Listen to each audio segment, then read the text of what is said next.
Welcome back. Let's shift gears and talk all about bikes now. The 2024 Bajaj Pulsar N250 and the Hero Karizma XMR 210 tangle in yet another showdown.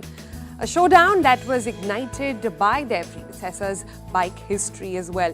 With new age engines, cutting edge features, these rivals promise edge of the seat entertainment for their segment. But each of these motorcycles bring their own unique charm.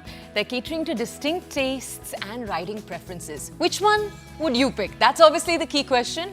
We're going to bring you all of the design seat specifications, the details in the larger design, the features, the suspension, ride modes, and of course, the final verdict. This is Overdrive. Take a look.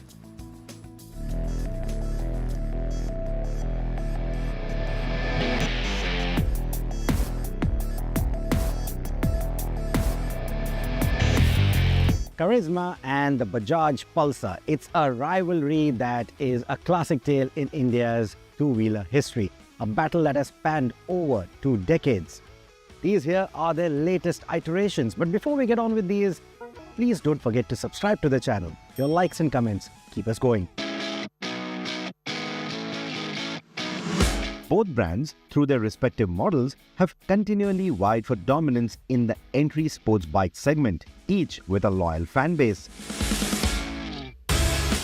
The Karizma, known for its refined performance and stylish design, became an icon for a generation of riders.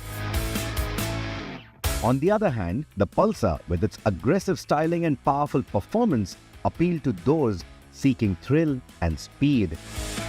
This rivalry has pushed both Hero and Bajaj to keep innovating and elevating their offerings, constantly reshaping the preferences and the expectations of the Indian bikers, the Indian buyers. These here, like I said, are their latest iterations, the new ones that enter this fierce competition. Here we have the Hero Karizma XMR 210, and here we have the Bajaj Pulsar N250 in its updated avatar. From the design perspective, the Hero Karizma XMR and the Bajaj Pulsar N250 continue to present distinct aesthetics catering to different tastes, just the way their predecessors did. Yet again is the Karizma with the more number of plastics. In fact, this time around they've gone with a full fairing, but the design leaves very little room for crash bobbins or frame sliders. And then you have these mirrors which look good, look very sporty, but they don't really fold unless you're going to use Allen keys. So that can become a bit cumbersome while negotiating traffic, especially in the bumper-to-bumper city traffic. And when you're out on the highway, you can cut a bit of that wind resistance with an adjustable visor. But the kind of concern that I had with it when I rode it for the first time, this button does get stuck in between sometimes, now that dust has started accumulating in it. The XMR isn't your typical sport tourer like its predecessors were, and has a compact, sporty form reminiscent of the Yamaha YZF R15, which also happens to be one of its primary competitors. The twin-pot LED headlight has better throw and spread than the Pulsar, but its sophisticated design has polarized onlookers.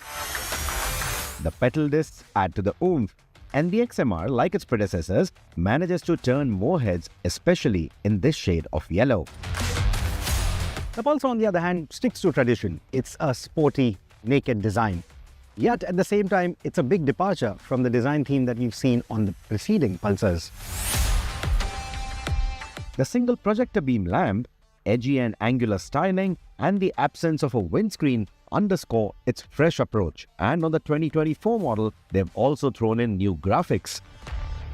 If windscreens and beefier bodywork is your sort of thing, then you might have to look at the aging Pulsar 220F, which still continues to be a crowd favorite, or maybe look at the F250 sibling for this motorcycle, which too is expected to get the same kind of upgrades and updates that the N250 has received for 2024.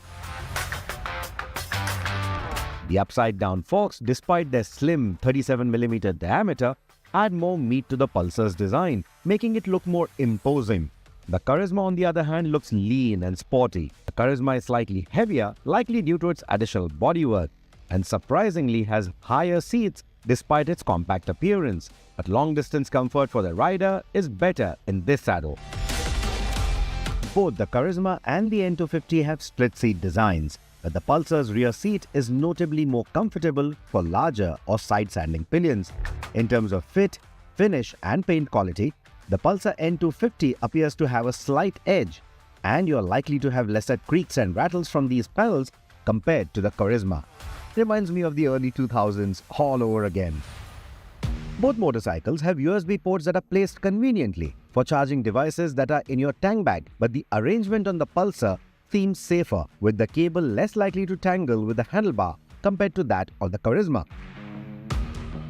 The metal tank on the Pulsar also opens up a wider range of tank bag options compared to the plastic tank on the Karizma. The Karizma comes with a smart-looking instrumentation, and you can also get one with an eSIM and connected tech if you see value in it. The Pulsar, on the other hand, is still playing catch-up in this department, and the new instrumentation follows the norm with Bluetooth connectivity, telephony alerts, and turn-by-turn navigation. But as I always say, I would rather mount a phone with Google Maps for better navigation, and from that perspective, the standard handlebar on the Pulsar is more accommodating for a phone mount than the clip-ons on the Karizma. But as the points go, the Karizma scores higher in the features department for its smarter instrumentation and adjustable visor.